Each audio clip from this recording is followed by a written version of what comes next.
शुभमन गिल, ईशान किशन, मोहम्मद सिराज, इन तीनों के नाम सोचकर क्या दिल में ख्याल आता है? फ्यूचर ऑफ इंडियन क्रिकेट, शायद यही ध्यान आता है। मैं हूं चेतन नरूला, आप देख रहे हैं क्रिक लाइव। डीडी स्पोर्ट्स पर आपका स्वागत है और आज हम फ्यूचर ऑफ इंडियन क्रिकेट के बारे में बात करेंगे। गिल, किशन, सिराज, क्या यही हमारी फ्यूचर होप है? और हमेशा की तरह मेरे साथ शो में बात करने के लिए दो मेहमान हैं। सबसे पहले स्टूडियो में स्वागत करेंगे former India cricketer Reema Malhotra का। रीमा, कैसे हैं आप? मैं बिल्कुल ठीक हूँ, थैंक यू सो मच। और साथ ही साथ हमारे साथ ऑनलाइन जुड़ते हुए स्पोर्ट्स जर्नलिस्ट और actor James Alter. James, DD sports पर आपका स्वागत है। Thank you Chetan. तो हम फ्यूचर ऑफ इंडियन क्रिकेट की बात कर रहे हैं, तो सबसे पहला नाम उभर कर आता है एक ही शख्स का, और वो है शुभमन गिल।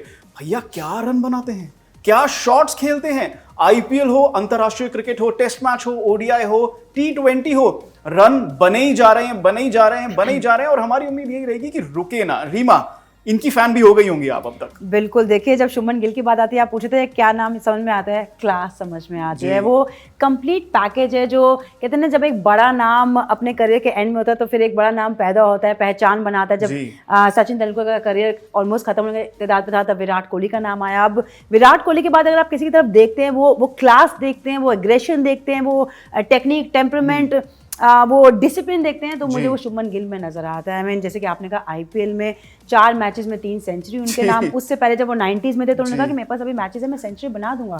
तो ये बहुत बड़ी बात है कि बोल के रन मारे हैं, यानी कि उनको पता है कि उनके पास क्या है और उसको कैसे इस्तेमाल करना है। बोल के रन मारे, मतलब इससे बड़ा स्टेटमेंट तो हो ही नहीं सकता ना कि मेरे पास टाइम है। जेम्स, क्या ये एक अलग तरीके का कॉन्फिडेंस दिखाता है? क्योंकि हमें पता है ना कि IPL is giving a new level of confidence to the Indian youngsters, but ये तो अलग ही हो गया ना। मेरे पास टाइम है, मैं करके दिखाऊंगा, और एक ही हफ्ते के अंदर करके भी दिखाया है। टाइमिंग शब्द का भी जो उपयोग किया ना, ये शुभमन गिल की खासियत है। और इनका बैक स्टोरी तो हम सब जानते हैं कि वो 4 साल के थे, इनके फादर ने उनके लिए एक सीमेंट स्ट्रिप बनाया था, वो हल्की गेंद से खेलते हैं। तो timing is always the hallmark Chetan of a special player, और ये लड़का बहुत स्पेशल है। और सबसे अच्छी बात है कि ये अपने आप को पुश कर रही है, रिवैम्प अपने आप को कर रहे हैं। क्यों?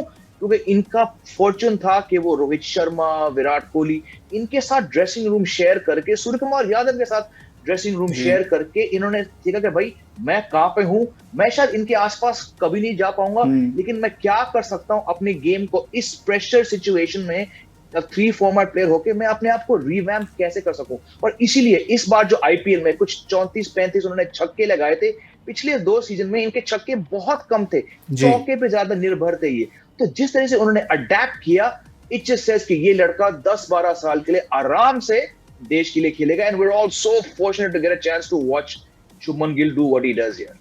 मजा आ जाता है गिल की बैटिंग देखते हुए, उनके आंकड़ों को भी देखते हैं, शायद उसमें और भी ज्यादा मजा आए। नजर डालते हैं कि गिल ने अभी तक सारे फॉर्मेट्स में क्या किया है। 15 टेस्ट ऑलरेडी खेल चुके हैं, 1000 के आसपास उनके रन बन चुके हैं, 128, 2 शतक, 4 हाफ सेंचुरी ओडीआईज में। ये एक बहुत बड़ा आंकड़ा है। 1300 रन रीमा यहां पर 24 मैचों में। आता हूं आपके पास, 6 मैच टी20, 202, और वहां पे 126 का जो है उनका हाईएस्ट है, और फर्स्ट क्लास में उनकी एवरेज 50 के ऊपर है। ये ओडीआई का आंकड़ा बिल्कुल उछल कर सामने आ रहा है, जो पिछले 1 साल में उन्होंने किया है। बिल्कुल शिखर धवन को उन्होंने बोला, आप साइड आ जाओ, मेरी बारी आ गई है, इस साल विश्व कप है। और ये ऐसा खेले कि शिखर धवन ने खुद कहा कि वो ज्यादा डिजर्विंग है। और ये रिस्पेक्ट उन्होंने अर्न की है इस एज में। आई मीन, क्या करियर इनका रहने वाला है। ये आंकड़े जरूर बदलेंगे, और इसीलिए इनको शुरुआत में सबने बोल दिया था कि ये ऑल फॉर्मेट प्लेयर हैं। और सारे आंकड़े वो आपको बता भी रहे थे कि क्यों सब इनको बहुत हाई रेट करते हैं। और जिस तरह से वो बैटिंग करते हैं ना, बड़े एफर्टलेस वो बैटिंग करते हैं। ऐसा लगता है कि उनके पास ना कुछ सेकंड एक्स्ट्रा होते हैं, वो जल्दी रीड कर लेते हैं। शॉट सिलेक्शन अगर आप बात करेंगे, रेंज ऑफ शॉट्स की बात करेंगे, ये कंप्लीट पैकेज है, ये बहुत धमाका मचाएंगे। जेम्स ने यहाँ पे बात की थी कि कैसे उन्होंने अपना गेम रीइन्वेंट किया, छक्के ज्यादा लगाए इस बार आईपीएल सीजन में। आपने बहुत करीबी से देखा है आईपीएल सीजन कमेंट्री करते हुए। थोड़ा बताएं हमें, क्या लगता है आपको, क्या उनमें एक ऐसी खास बात है जो उन्हें एक ऑल फॉर्मेट प्लेयर बनाता है? देखिए, शुरुआत में जैसे जैसे हम बड़े होते हैं, हमारी स्ट्रेंथ बढ़ती है। जब मैं आईपीएल कवर करती तो इनकी सिस्टर आई थी हमारे शो पे, तो उन्होंने बताया कि बहुत उन्होंने स्ट्रेंथ पे वर्क किया है। और अब थोड़े बड़े भी तो हो गए ना, तो उनको पता है कि क्या डिमांड है टी20 फॉर्मेट की, क्या डिमांड है। अब सारे फॉर्मेट्स के आप देखेंगे तेजी से रन बनते हैं, चाहे वो टी20 हो, चाहे वो ओडीआई हो, चाहे वो टेस्ट फॉर्मेट हो, और उसके चलते आपको रिजल्ट भी नजर आते हैं। तो वहाँ पे जो प्रिपरेशन होती है, जो प्रोसेस होता है, वो शुभमन गिल बहुत अच्छे से फॉलो करते हैं, कभी भी अपना ट्रेनिंग सेशन मिस नहीं करते। जो उनका वर्क एथिक्स है, इनकी सिस्टर इनको हमेशा छेड़ती रहती है, लेकिन उन्होंने कहा कि अगर एक चीज़ मैं एडमायर करती हूँ शुभमन गिल की, तो उनके वर्क एथिक्स हैं, वो प्रैक्टिस कभी मिस नहीं करते। डिसिप्लिन की बात कर रही हैं यहाँ पर रीमा। जेम्स, डिसिप्लिन हमें ये किंग कोहली में दिखाई देता है, जिस तरीके का वो डिसिप्लिन है, कभी नेट सेशन मिस नहीं करना, चाहे फॉर्म ऊपर हो चाहे फॉर्म नीचे हो, जिम नहीं मिस करना, कुछ नहीं करना, वर्कआउट तो करना ही करना है, चाहे कितने ही थके क्यों ना हो, चाहे डबल 100 लगाकर आ रहे हो। ये डिसिप्लिन शुभमन गिल शायद वहीं से सीख कर आ रहे हैं। लगता है ना, क्योंकि जो, जैसे मैंने कहा था, जो ये सीख रहे होंगे और सीखते जाएंगे इन बड़े बड़े प्लेयर्स से, एंड बिल्कुल शिखर धवन का नाम भी अभी लिया था। एंड इमेजिन, जो पूरा पिछले साल जब मेन प्लेयर्स रेस्टेड थे या इंजर्ड थे, तो इन्होंने जो बैटिंग करी शिखर धवन से, जो कि मेरा मानना है वो भी बहुत डिसिप्लिन है। ही इज ऑलमोस्ट 38, अपने आप को इतना फिट रखे, नो डाउट शुभमन गिल ने वहां से भी कुछ सीखा। और यही है, आपको मालूम है कि हाँ, मुझ में एक अलग टैलेंट है। मीडिया वाले, लोकल चंडीगढ़ रिपोर्टर्स, वो बहुत टाइम से कह रहे हैं कि इसमें कुछ है।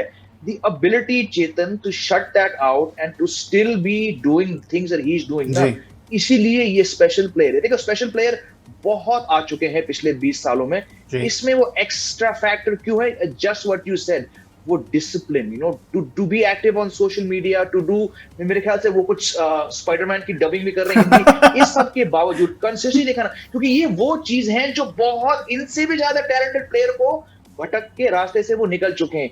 ये लड़का अभी भी कर रहा है इस फोकस के साथ। Let's just hope it stage for those 12 years that I was talking about. James कह रहे हैं कि जैसे स्पाइडरमैन की डबिंग है, वो हमें दिखाती है कि हाँ, शुभमन गिल की फन साइड है, लेकिन ये स्पाइडरमैन नहीं है। ये विराट कोहली अगर किंग है, तो ये आने वाले प्रिंस हैं शुभमन गिल। बिल्कुल हैं, बिल्कुल सही नाम दिया प्रिंस। इनको क्यों बोलते हैं ना, क्योंकि अपनी गेम को जानते हैं। ये जानते हैं कि आपको अगर भीड़ में से अलग दिखना है, तो अलग दर्जे का क्रिकेट खेलना होगा। वही ब्रांड ऑफ क्रिकेट जिसने खेला है, और जिस तरह के वो शॉट्स मारते हैं, मुझे लगता है वो कई बार आपको एक अच्छे और एक बेटर प्लेयर में जो अंतर नजर आता है ना, वो शुभमन गिल में नजर आता है कि क्यों इनको ऑल फॉर्मेट प्लेयर कहा जाता है, क्यों इनको ये कहा जाता है कि आने वाले समय में प्रिंस कहलाए जाएंगे। मैच विनिंग नॉक्स खेलते हैं, डिपेंडेबल बैट्समैन है। अगर आपको शुरुआत में ही किसी टीम ने बोल दिया कि आप बहुत डिपेंडेबल है, हमारी टीम आप पे बहुत ज़्यादा डिपेंड करती है, जो जीटी ने किया भी था इस साल उनके साथ, तो मुझे लगता है कि वहाँ पे आप तैयारी कर लीजिए कि आने वाले समय में भारतीय टीम का भार आपके ऊपर होने वाला है। और हमने बात की है यहाँ पे गिल की, जैसे उन्होंने धवन की जगह ले ली है। अब पिछले 12 महीने में एक समय ऐसा आया था जहाँ पे हमें थोड़ी सी झलकी दिखाई दी थी कि शायद ओडीआई टीम का फ्यूचर क्या होने वाला है, जब ओपनिंग साथ में की शुभमन गिल के ईशान किशन ने। तो आप यहीं पे बात करते हैं अब ईशान किशन के बारे में। तो आप क्या यही मानती हैं कि Kishan and Gill are the future, जो रोहित और धवन को रिप्लेस करेंगे? एक और लेफ्ट और राइट कॉम्बिनेशन आ गया है। 100%, यही मैं कहने वाली थी कि लेफ्टी राइटी कॉम्बिनेशन आपके पास हो गया, दो ताबड़तोड़ बल्लेबाज आपके पास हो गए, और जैसे एक डायनेमिक ओपनर आपको चाहिए होता है जो पावर प्ले का इस्तेमाल करे, तेजी से रन बनाए। एक तरफ आपको शुभमन गिल की क्लास नजर आती है, वो इनिंग बिल्ड करते हैं, लेकिन वो भी तेजी से खेलते हैं, लेकिन सामने एक अलग ब्रांड ऑफ क्रिकेट खेलते हैं ईशान किशन, जिस तरह का क्रिकेट खेलते हैं ऋषभ पंत मिडिल ऑर्डर में आके। अगर वैसा बैटर आपको टॉप ऑर्डर में मिल गया, तो कहीं ना कहीं वो सहवाग वाला रोल आपको यहाँ पे ईशान किशन निभाते हुए नजर आएंगे, और मेरे हिसाब से बहुत डेडली कॉम्बिनेशन होने वाला है। जेम्स के पास जाने से पहले एक नजर डालते हैं ईशान किशन के आंकड़ों पर। अभी तक उन्होंने क्या अचीव किया है अपने, अभी तक का जो भी उनका अंतराल रहा है या अंतरराष्ट्रीय क्रिकेट में, एक डबल 100 तो है। वो ओडीआई देखिए, अभी तक इन्होंने टेस्ट क्रिकेट नहीं खेला है, लेकिन ये तस्वीरें ही अच्छी लग रही है। टेस्ट क्रिकेट खेलते हुए जब भी नजर आएंगे ये अच्छे लगेंगे इंडिया ए के लिए। यहाँ पर जो ये तस्वीर है, लेकिन उनका जो ओडीआई क्रिकेट में हाईएस्ट है 210 का है, टी20 में 89 का, 27 मैच खेल चुके हैं फर्स्ट क्लास में। थोड़ी सी एवरेज रीमा शायद यहाँ पर कम बताएंगे हम, लेकिन वो हाईएस्ट देखिए 273 का, स्ट्राइक रेट एकदम ऊपर है। थोड़ी एवरेज डिस्टर्बिंग है यहाँ पे, चिंता की बात है या नहीं है? नहीं, मुझे नहीं लगता। देखिए, क्योंकि इतना डोमेस्टिक क्रिकेट रेगुलर खेल नहीं रहे थे, तो जब आप रेगुलर खेलेंगे, आपको पता है कि आपको टेस्ट क्रिकेट में जगह मिल चुकी है और आपको अब अंदर प्लेइंग लेवल में जगह बनानी है, तो कहीं ना कहीं एवरेज आपको बेटर होते नजर आएंगे। कहते हैं ना, जितना आप खेलते हैं, जितना आप बिखरते हैं, उतना आप निखरते हैं। तो बिखर चुके हैं, हम निखरने का टाइम है। और मेरे हिसाब से जिस दिन इनको वो टेस्ट कैप मिलेगी ना, आपको एक और ऋषभ पंत जैसा बैटर मिलेगा जो तेजी से रन बना रहा है, जैसे कि आज ऑस्ट्रेलिया के विकेट कीपर बना रहे हैं। बिल्कुल। और जेम्स, आपके पास आता हूं, ये सवाल खड़ा करता हूं मैं, ईशान किशन शिखर धवन की जगह पे, शुभमन गिल रोहित शर्मा की जगह पे, is the future here for India's ODI team? लगता है ना, वो जो दिसंबर के महीने में या लेट नवंबर में वो जो काफी फुल स्ट्रेंथ टीम गई थी बांग्लादेश, तो रोहित को इंजरी हुई थी और तीसरे मैच में ईशान किशन को दोबारा ओपनिंग का चांस दिया। और उन्होंने सबसे तेज मेंस डबल सेंचुरी मारा। अब उसके बाद आप लगता है कि हाँ ये कुछ खास है। अनफॉर्चुनेटली अनलाइक शुभमन गिल, यहाँ पे क्या है कि ना कि इनके पास कोई फिक्स रोल नहीं है और इनका जो कंपटीशन है वो बहुत ज्यादा है। फिलहाल ऐसा कोई ओपनर नहीं है जो शुभमन गिल को टक्कर दे सकता है। इसीलिए आने वाले वर्ल्ड कप से पहले अगर भी शुभमन गिल का फॉर्म मान लीजिए एशिया कप में खराब हो तो वो ड्रॉप नहीं होंगे, क्योंकि वो इनकी जगह लॉक्ड है। अनफॉर्चुनेटली ईशान किशन को इतने मौके नहीं मिलेंगे, लेकिन जो मौके इन्हें मिले हैं, you know there was that, I think he got a 90 odd in Jharkhand last year against South Africa, वहां पे 100 नहीं हो पाया था, लेकिन अगले मौके में 200 मारना ऑफ कोर्स कुछ स्पेशल है। दूसरी बात, क्योंकि हम सब जानते हैं कि ऋषभ पंत काफी टाइम बाद वापस आएंगे, और जब वो आएंगे क्या वो पूरी तरह से कीपिंग कर पाएंगे? तो आई थिंक मेरे हिसाब से ईशान किशन ने अपने आप को एज इंडिया सेकंड कीपर में अपने आप को वहां नाम डाल दिया है। बस वही बात है कि जो मौके आएंगे, जब आएंगे, इनके ऊपर थोड़ा ज्यादा प्रेशर है उन मौके को पकड़ने के लिए। आप अग्री करती हैं जेम्स की बात से कि यहाँ पे ईशान किशन को ज्यादा मौके नहीं मिले हैं? बिल्कुल नहीं मिले। मैं तो ये मानता कि उनको ये टेस्ट मैच खेलना चाहिए था, क्योंकि वो एक्स फैक्टर हैं, और इसलिए मैंने कहती थी वो आंकड़े पे आप अभी मत जाइए। शुरुआती डेज हैं, अर्ली डेज में हम ये भाप नहीं सकते क्या कैलिबर उनके पास है और क्या वो लेके आते हैं। लेकिन जब इनको रेगुलर मौके मिलेंगे, देखिए यंगस्टर है, मुझे लगता है इनका भी टाइम आएगा जब, क्योंकि इंडिया टीम ने एक सोच बना रखी है कि आप जिसको मौका देते हैं आप उसको बैक करते हैं और उसको उतने नंबर ऑफ मैचेस देते हैं जहाँ पे उनको मौका मिले परफॉर्म करने का, जब तक वो अच्छी तरह फेल नहीं होते, अच्छी तरह पास नहीं हो जाते। तो कहीं ना कहीं आने वाले समय में ईशान किशन को वो रेगुलर चांसेस मिलेंगे जो वो डिजर्व करते हैं, क्योंकि जो इम्पैक्ट पारियां वो खेलते हैं ना, वो मैच में नॉक्स बन सकती हैं। चर्चा को आगे बढ़ाने से पहले लेंगे एक छोटा सा ब्रेक। हाँ जी मैडम, जॉब लग गई है मेरी। मैं तो इतने सारे इंटरव्यूज दे चुकी हूँ, 100 से ज्यादा जगह अप्लाई कर चुकी हूँ। अबे क्या घिसा पिटा तरीका, एआई के बारे में ये सुना क्या? नहीं। फाइंड के बारे में तो सुना होगा। Find.inc एक AI enabled job search platform है। वेबसाइट पे जा, तेरे रिक्वायरमेंट डाल और तेरी प्रेफर्ड जॉब तेरे सामने। वाह यार, मतलब अब कोई भी फालतू एप्लीकेशंस फिल करने की जरूरत नहीं है। बिल्कुल यार, अब Find.inc ही है हमारा रिक्रूटमेंट असिस्टेंट। सही है, चल इसी बात पे मेरा भी अकाउंट बना दे अभी तू। बनाते हैं, टेंशन मत ले यार, तेरी जॉब वॉब लग जाएगी, कोई दिक्कत नहीं है। Finding your groceries. हुआ instant. Finding your favorite food. वो भी है instant. Finding your perfect date. वो तो है instant से भी instant. और एक ड्रीम जॉब? क्या जॉब भी मिलेगी? बिल्कुल मिलेगी। बस Find.inc पे जाओ, प्रोफाइल बनाओ, ताकि एआई करे जॉब सर्च और आप करो सैलरी खर्च, क्योंकि बिना जॉब के लड़की तो क्या ग्रोसरी भी नहीं मिलेगी।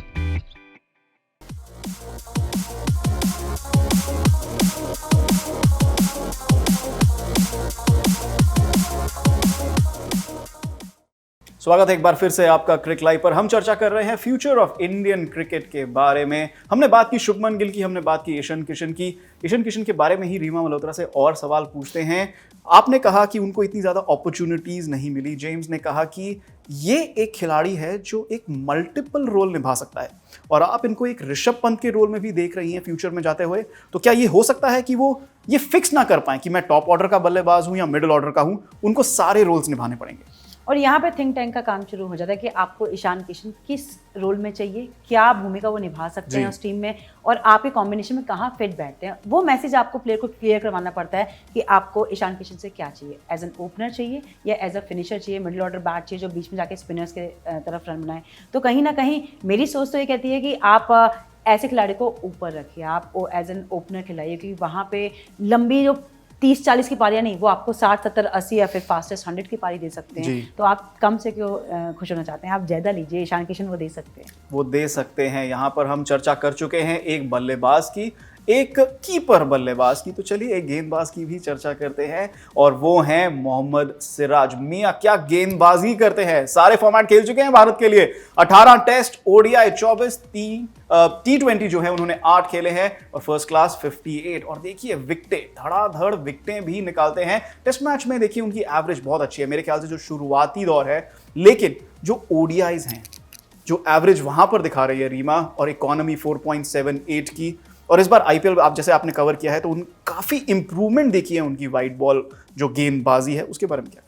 देखिए मेरे फॉर्चुनेटली मैं इनसे मिली थी ड्यूरिंग द आईपीएल, तो उन्होंने बताया कि कितना उनको विराट कोहली की जी। सोच ने मदद की है, कितना उनके गाइडेंस ने मदद किया है। उन्होंने अपनी फिटनेस पे काम किया और अपनी स्ट्रेंथ को समझा। उन्होंने ये कोशिश नहीं की कि अंदर लेके आते हैं तो बाहर लेके जाएं। उन्होंने सिर्फ काम किया जो सीधी आती है, अंदर उनकी लाना उनकी ताकत थी। सीधी डिलीवरी पे काम किया, राइट लेंथ हिट करते हैं, टेस्ट लेंथ उन्होंने आईपीएल में भी हिट करी। और अगर आप उन स्टैट्स को वापस लाएंगे ना तो उसमें नजर आएगा नीचे आपको जो फर्स्ट क्लास विकेट है जी। कि कितना टाइम से वो डोमेस्टिक खेल रहे हैं और डोमेस्टिक मैच मिस नहीं करते। वो कहते हैं वो मेरा प्रैक्टिस गेम है और वहां से मैं अपना रिदम लेके आता हूँ। एज अ बॉलर आपको रिदमिक होना पड़ता है। वो रिदम डोमेस्टिक से लेके आए, सोच विराट कोहली से लेके आए। कैप्टन कोहली ने उनको बहुत बैक किया था, आरसीबी उनको हमेशा बहुत बैक करती है और एक प्लेयर के लिए कॉन्फिडेंस बहुत इंपॉर्टेंट होता है। वो कॉन्फिडेंस मिला और आपको एक अलग सिराज नजर आए। इन्होंने बहुत ज़बरदस्त बात की रिदम की, और ये रिदम हमें मोहम्मद शमी की गेंदबाजी में भी दिखाई देती है। रिदम के बिना शमी को लगता है कि वो फॉर्म में ही नहीं है। जेम्स, एक तरीके से कॉपी बनती जा रही है। जहां पे इंस्पायर कर रहे हैं विराट कोहली, अगर एक तरीके से कहें ओवरऑल इंस्पिरेशन, तो तेज गेंदबाजी में is he looking like a copy of Mohammed Shami. Future of Indian cricket ही नहीं है, फ्यूचर मोहम्मद शमी भी लगते हैं कभी कभी। बिल्कुल, सबसे खास बात है मोहम्मद सिराज का कि वो शुभमन गिल की तरह अपने आप को बेहतर करने की कोशिश करते हैं। इनका जो शुरुआत, आई थिंक अभी हमने आंकड़े देखे थे स्क्रीन पर, इन्होंने 18 टेस्ट मैच खेले। मैं तो ये कह सकता हूं कि उस 18 में से 15 या 16 इनके बेहतरीन टेस्ट मैच गए थे। क्योंकि आपको याद होगा कि साउथ अफ्रीका में जब ऑस्ट्रेलिया में, माफी चाहूंगा, जब इनका डेब्यू हुआ था तो वो खुद एक पर्सनल क्राइसिस से जूझ रहे थे। लेकिन उस टाइम टीम को देखो, उस ऑस्ट्रेलियन टूर में 2021 में 4 टेस्ट मैच के बीच और फिर और टेस्ट मैच के बाद कोई ना कोई इंपॉर्टेंट इंडियन प्लेयर घायल हो चुके वापस लौटे। जो रोल उनको दिया गया था, अचानक अपने तीसरे टेस्ट मैच में मोहम्मद सिराज इंडिया के बॉलिंग अटैक के लीडर थे और 5-6 विकेट लिया गैबा में। तो जो लड़का ये कर सकता है, ऑफ कोर्स वो स्पेशल बात है। ये रही उनकी बात एज अ टेस्ट प्लेयर, और I am sure Mohammed Shami के साथ रहकर बहुत बड़ी बात है। दूसरी बात, जो उन्होंने अपना व्हाइट बॉल गेम इंप्रूव किया है, कुछ महीने पहले ये नंबर 1 ओडीआई बॉलर थे। कमाल का डेडिकेशन मोहम्मद सिराज का। बिल्कुल, डेडिकेशन की बात करें, डिसिप्लिन की बात करें, लेकिन मानसिकता की भी बात करें। जैसा जेम्स ने कहा कि वो ऑस्ट्रेलियन टूर, जब आप जाते हैं overseas as a cricketer, family को पीछे छोड़ के, और इतनी बड़ी ट्रेजेडी हो जाए जो उनके साथ हुई, उनकी स्ट्रॉन्ग माइंडसेट को बताता है उनके बारे में। सिराज की ये तो तारीफ यहाँ पे करनी पड़ेगी। बिल्कुल करनी पड़ेगी, क्योंकि टफ टाइम पे आपने नेशनल ड्यूटी को चुना। आपने समझा कि आपका गेम, आपका नेशनल ड्यूटी ज़्यादा इंपॉर्टेंट है और उस समय आप एक तरह से अंदर से कहीं ना कहीं वीक होते हैं, टूटे हुए होते हैं। लेकिन उस समय एक नया सिराज देखने को मिला। वहाँ से आपने कहा, बिल्कुल सही कहा, उनकी मानसिकता का पता चलता है कि कितने वो हेड स्ट्रॉन्ग है और उनको लाइफ में क्या चाहिए। और उन्होंने कहा, एक बात ये बोली भी थी कि मेरे फादर मुझे टेस्ट क्रिकेट खेलते हुए देखना चाहते थे। वो चाहते थे कि मैं इंडिया के लिए खेलूँ। तो अब वो नहीं है, लेकिन मैं उनका सपना पूरा करना चाहता हूँ। ये छोड़ कर जाऊँगा तो उनको शायद कहीं ना कहीं दुख होता। यहाँ पर नजर डालेंगे हम इन तीनों खिलाड़ियों के आईपीएल स्टैट्स पर, क्योंकि आईपीएल उनको एक ऐसा प्लेटफॉर्म दे रहा है, एक ऐसा स्टेज दे रहा है जहाँ पे वो कॉन्फिडेंस में ग्रो कर सकें और इम्प्रूव कर सकें एज अ प्लेयर। तो यहाँ पे शुभमन गिल ने 2023 में रनों का अंबार, ऑरेंज कैप विनर, 890 रन्स और 3 उन्होंने शतकीय पारियां खेली हैं। और जहाँ तक हम सिराज की भी अगर बात करें तो 14 मैच में उन्होंने 19 विकेट निकाले थे। बहुत ज़बरदस्त, आपने कहा जैसे रीमा की गिल ने बहुत ज़बरदस्त परफॉर्मेंस किया है। सिराज की भी कम तारीफ नहीं करनी होगी। आप मानती हैं कि आरसीबी के बहुत सारे पॉजिटिव्स रहे थे, लेकिन मेरे हिसाब से आरसीबी के लिए सबसे बड़ा पॉजिटिव शायद सिराज की गेंदबाजी रही थी। बहुत सारे पॉजिटिव थे, लेकिन मैंने ये भी कहा था कि सबसे बड़ा पॉजिटिव सिराज है, जैसे कि आपने कहा। और क्यों नहीं, देखिए पावर प्ले में विकेट अगर आप लेते हैं तो आप अपनी टीम के लिए तुरुप का एक का है। वो आरसीबी के लिए बने थे हर मैच में लगातार। बहुत कम ऐसे मैचेस थे जब वो विकेट नहीं ले पाए थे, लेकिन असर तब भी छोड़ा था। अगर आप मीडियम पेसर हैं, न्यू बॉल बॉलर हैं, आप पावर प्ले में विकेट लेते हैं, यानी आप आधा काम अपनी टीम के लिए कर लेते हैं। वो काम सिराज करके आ रहे हैं। वो रिदम आपको टेस्ट मैच में भी नजर आ रहा है और यही आपको चाहिए होता है। एक गेंदबाज, जैसे मैंने पहले भी कहा था, रिदम ढूंढता है और रिदम आईपीएल से वो लेके आए हैं यहाँ पे और शायद वो काम आएगी। जेम्स, सिराज के बारे में तो हमने बात कर ली। ईशान किशन के बारे में हम क्या कहेंगे कि उनका आईपीएल जो उनको रिलीज किया था, फिर उसके बाद उनको ऑक्शन में 15 करोड़ के आसपास उन्होंने उनको वापस परचेज किया। मुंबई इंडियंस ने दिखाया कि हम आप पे कॉन्फिडेंस रखते हैं, लेकिन क्या वो उस कॉन्फिडेंस को मतलब रिटर्न कर पाए हैं? रिटर्न ऑफ इन्वेस्टमेंट मिला है यहाँ पे? गुड क्वेश्चन चेतन, क्योंकि देखिए जब आप इतने पैसे के लिए आप जाते हो तो फिर आप एक 400, 440 या इवन 460 रन के सीजन आप एक्सपेक्ट नहीं कर सकते हो। आप you would have expected 600, but इनका लास्ट 2 सीजन खराब नहीं गए। दोनों सीजन में एक स्ट्रगलिंग टीम के लिए उन्होंने 400, 450 रन पार किए। और देखिए जिस तरह के ये खिलाड़ी हैं, ये वीरेंद्र सहवाग कहो या ऋषभ पंत कहो, ये थोड़े ज्यादा रिस्क लेंगे, राइट? और क्योंकि इनका स्पिन के अगेंस्ट गेम थोड़ा वीक है, मैं मानता हूं, तो ये ज्यादा कैश इन करना चाहेंगे पावर प्ले के अंदर। और हर ऐसे मैवरिक प्लेयर के साथ जब आप शॉट्स खेलते हो अग्रेसिव, तो चांस है कि आपका एवरेज इतना अच्छा नहीं हो, लेकिन strike rate is always healthy when it comes to Ishan Kishan. इसलिए जैसे कि रीमा जी ने कहा था, मैं चाहता हूं कि जब भी इनको इंडियन टीम में वनडे और टेस्ट में मौके आए तो वो टॉप ऑर्डर में आए, क्योंकि आंकड़े बताते हैं कि Ishan Kishan the middle order batsman इतने सफल शायद नहीं रह चुके हैं जब वो ओपनिंग करते हैं। लेकिन इनके साथ सबसे बड़ी बात है पेशेंस। जैसे कि आपने पेशेंस दिया सहवाग को, आपको थोड़ा पेशेंस देना पड़ेगा ईशान किशन को, क्योंकि जब वो चलेंगे तो लाइक ऋषभ पंत, इनको देखने में बहुत मजा आएगा। यहाँ पे आप क्या कहेंगे ईशान किशन के जो पिछले 2 आईपीएल के सीजन रहे हैं उसके बारे में आप क्या कहेंगे रीमा? हाँ, मुझे लगता है उनको थोड़ा और टाइम देना चाहिए। $1 मिलियन बेबी हैं और कहीं ना कहीं वो प्राइस टैग आपके ऊपर प्रेशर लेके आता है, लेकिन भरोसा जताया है मुंबई इंडियंस ने। और मेरा शुरू से मानना है जो ऐसे एक्स फैक्टर प्लेयर होते हैं ना, जिस तरह से ऋषभ पंत है या ईशान किशन है, ऐसे प्लेयर को थोड़ा टाइम लगता है, क्योंकि ये फील्डलेस क्रिकेट खेलते हैं। उस प्रोसेस में एट टाइम्स आप अपने विकेट्स भी गंवाते हैं, लेकिन जब इनका बल्ला बोलेगा मैच विनिंग नॉक खेल के जाएगा। और वही ईशान किशन ने इस साल भी किया है।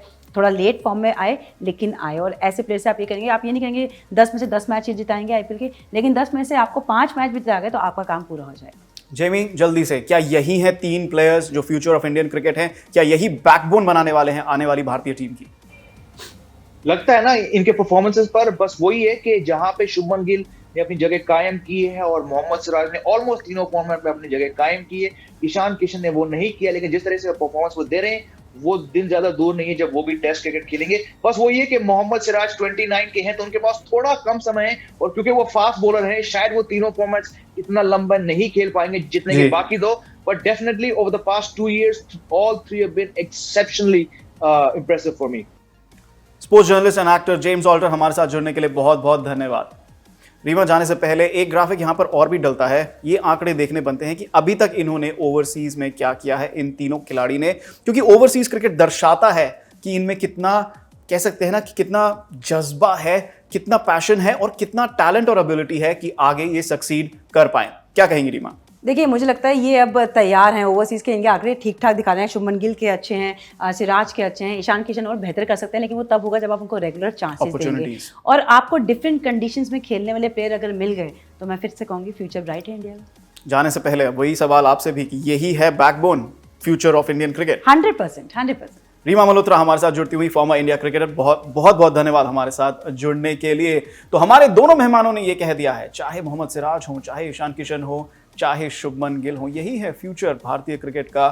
कोई ना कोई दिखेगा ओपनिंग करते हुए, कोई ना कोई दिखेगा मिडिल ऑर्डर में, शायद गिलक्रिस्ट की कॉपी करते हुए, और यहाँ पे शमी की कॉपी तो ऑलरेडी हो ही रही है। मैं हूं चेतन नरूला, आपसे लेता हूं विदा। क्रिक लाइव पर देखते रहिए डीडी स्पोर्ट्स।